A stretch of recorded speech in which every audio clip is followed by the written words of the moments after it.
Dalawang Joestar laban sa mga EST. Sa 4 na EST. Carlos Joestar, mukhang mapupuruhan. Chiki dito.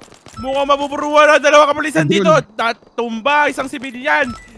Kaso nandito napapalaban Chiki versus Patay dalawa pre. Kyle. Nice kill, inubos yung tatlo. Pero pa po, ang dalawa pulis na ito ay napakalupit talaga.